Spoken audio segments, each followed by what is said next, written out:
Bom dia mais uma vez, estamos de volta com o nosso devocional diário e hoje, dando sequência então, estaremos falando sobre o capítulo 5 de Gênesis, que fala a respeito da genealogia do homem. E eu gostaria, como de costume, de estar lendo então alguns versículos e extraindo deles lições importantes para a nossa vida e para este tempo e certamente para este dia. Então vamos começar. Eu gostaria de ler então o versículo 2 do capítulo 5 de Gênesis, que diz assim: macho e fêmea os criou e os abençoou, e no dia que foram criados chamou-os de Adão.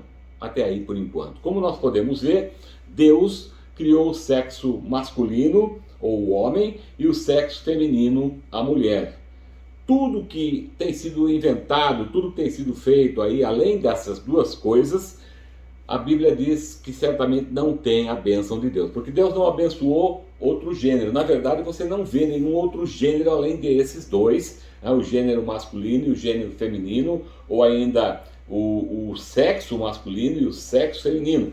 Fora isso, você não vê na Bíblia outro gênero sendo, de certa maneira, permitido por Deus ou inventado por Deus. De certo que essas coisas que nós temos visto hoje, esses N gêneros que nós temos visto aparecer nesses dias, certamente não tem a bênção de Deus. Deus, ele fez homem e mulher, né, macho e fêmea, com propósitos, e esses propósitos são, obviamente, o propósito de um completar o outro, tanto fisicamente quanto no contexto da procriação. Fora isso, as outras coisas que têm sido inventadas por aí realmente são desejos humanos fora da vontade de Deus. Eu gostaria de citar então aqui alguns desses gêneros, né? Eu coloquei aqui, né, alguns deles, tipo o bissexual, o transgênero, o gênero neutro, o não binário, o agênero, o pangênero,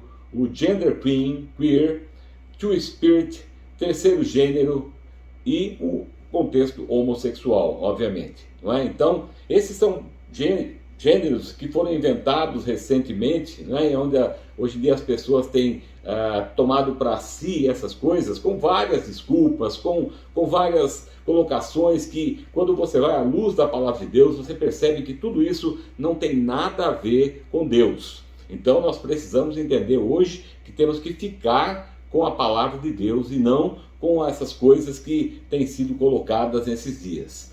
Segunda lição que eu aprendo desse capítulo está no versículo 3, que diz assim: e Adão havia vivido 130 anos quando gerou a sua semelhança conforme a sua imagem, e chamou o seu nome Sete. Segunda lição: Adão foi criado à imagem e semelhança de Deus, mas seus descendentes foram criados à sua imagem após a queda. Então, como nós sabemos, Adão sendo criado à imagem moral e semelhança espiritual de Deus, antes da queda, ele era perfeito.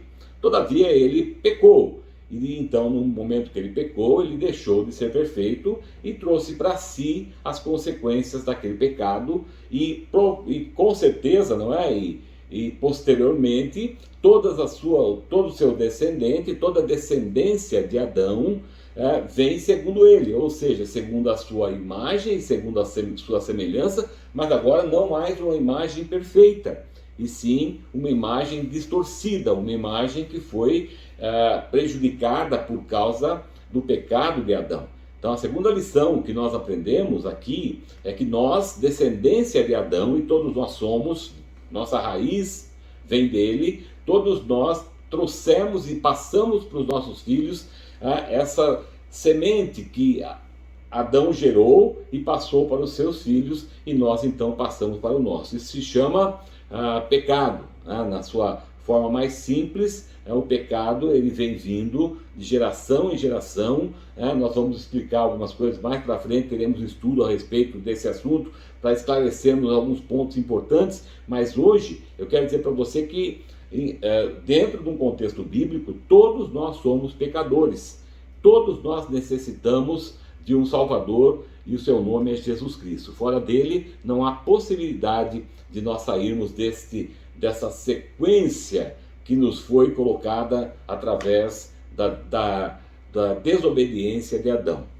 A terceira lição que eu aprendo nesse capítulo está nos versos 23 a 24, que diz assim, 22 a 24, que diz assim: E depois de haver gerado a Matusalém, Enoque caminhou com Deus 300 anos e gerou filhos e filhas. E foram todos os dias de Enoque 365 anos. E Enoque andou com Deus e não foi achado, porque o trasladou o Senhor. Enoque tinha uma intimidade tão grande com Deus, tão grande, que ele anda com Deus, e a palavra andar com Deus aqui, ou caminhar com Deus, traz a ideia de um relacionamento profundo, de amizade e de servidão. Enoque era um servo de Deus, e também tinha um relacionamento muito profundo com Deus.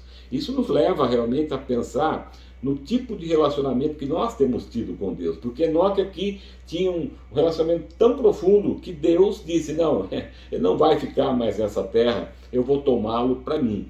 E ele fez isso, ele trasladou Enoque aos céus, e Enoque então não viu a morte. E a pergunta que eu quero deixar aqui é: que tipo de relacionamento nós temos tido com Deus? Será que nós podemos olhar para Enoque e ver alguma coisa em relação a ele em nós? Será que temos andado realmente com Deus da forma como deveríamos? E a palavra diz que o Senhor se agradou de Enoque, o Senhor se agradou dele e o tomou para si. A pergunta mais uma vez é: será que nós temos agradado ao Senhor nosso Deus, o Deus que nós servimos? Então eu quero deixar para que você reflita também nessa palavra. E a quarta lição e última lição está no verso de número 29, que eu quero ler com você. Diz assim: E chamou o seu nome Noé, dizendo: Este nos aliviará das nossas obras e da fadiga nas nossas mãos, do solo que amaldiçoou o Senhor. Devemos profetizar boas coisas sobre aqueles a quem amamos. Isso fez Lameque em relação a Noé. Noé foi filho de Lameque, e Lameque então ele profetiza na vida de Noé. E assim nós também devemos aprender a profetizar na vida dos nossos filhos. E profetizar aqui, eu não estou dizendo que é declarar o futuro. Profetizar aqui tem a ideia de dizer, declarar coisas boas em relação àqueles a quem amamos. É muito importante isso. Nós temos visto hoje em dia tantas pessoas dizendo que os seus filhos são ruins, os seus filhos são burros, desde a tenra idade, ele é um desobediente, ele é burro, ele não aprende, ele é mal criado, e a criança vai recebendo essa palavra e ela vai então se tornando aquilo que ela tem recebido. Então nós temos que aprender com Lameque, desde o início aqui, a dizer coisas boas, a declarar coisas boas em relação às pessoas que nós amamos, porque toda palavra boa que sai da nossa boca se torna bênção na vida do outro. Já toda palavra ruim que sai da nossa boca se torna maldição na vida de outras pessoas. Então nós temos que tomar muito cuidado em relação a isso. O que falamos faz diferença. O que falamos será um fator determinante na vida da pessoa a qual nós amamos. E muitas vezes sem a noção disso.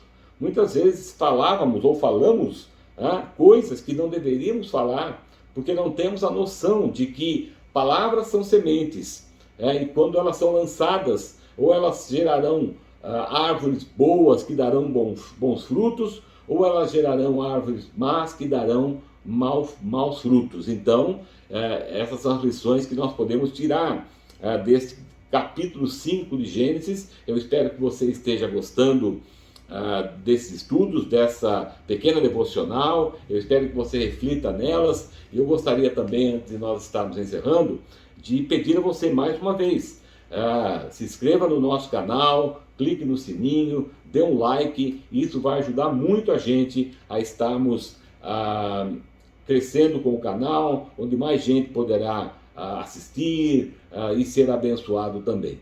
Eu gostaria então de encerrar abençoando sua vida em nome de Jesus, que seu dia seja cheio de paz, alegria, prosperidade, e que a presença do Senhor seja constante na sua vida, assim como foi na vida de Enoque, no nome de Jesus. Muito obrigado pela sua audiência, em nome de Jesus.